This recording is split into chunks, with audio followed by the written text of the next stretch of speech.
become the fastest polarizer.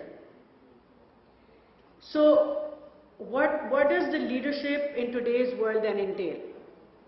I would say, amongst the other traditional characteristics that we talk about,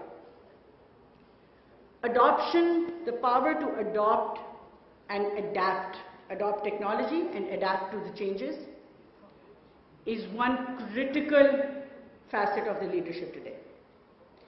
The second most critical facet of leadership is agility.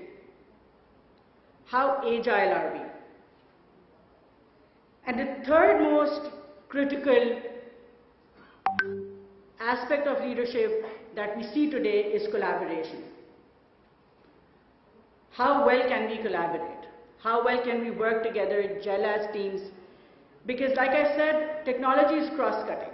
We can no longer work in silos. It's a transnational phenomenon. We need to have a global mindset. So as we navigate the unknown, the characteristics of leadership are also changing. And are we ready to take on this challenge is the question that we all need to ask ourselves as leaders in our respective sectors, organizations, and for us as government. As far as Pakistan goes, I'm going to very briefly touch upon a few things. I'm not going to go into an exhaustive list of everything that's being done. But there are a couple of things that I feel would be pertinent for all of you to know at this point.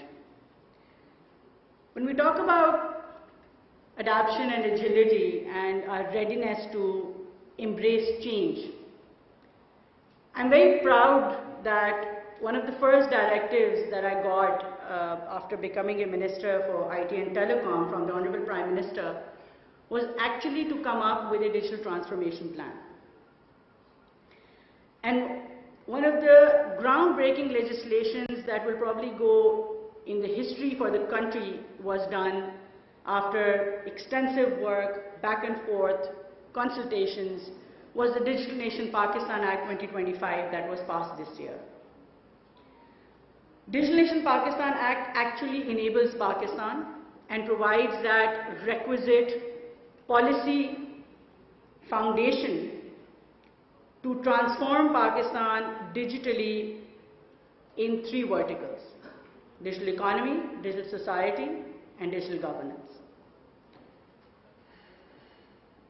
I'm not going to go into the details of what the three mean, but on a very high level, digital economy is essentially a lot of what Ahmed just spoke about, looking at how can we have more inclusive economy, how can we use technology to ensure that the gender divide is filled, how can we have an economy which is cashless, how can we ensure that digital payments are our go-to method of payment, whether we're a consumer, a retailer, a wholesaler, a business person.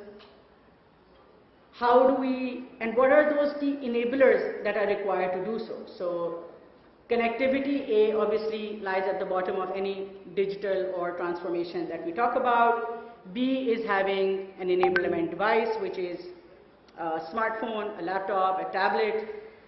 And C is that literacy, to be able to have that confidence and ability to process through the digital economy that's coming our way.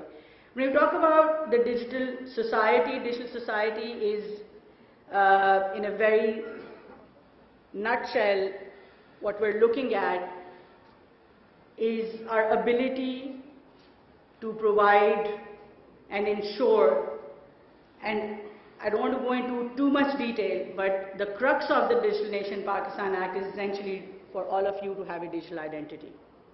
And whether you are an individual, a private individual, a business, or a persona. So if I am a federal minister, I would have an identity of myself as Shaza, as a person, and my persona identity as the federal minister.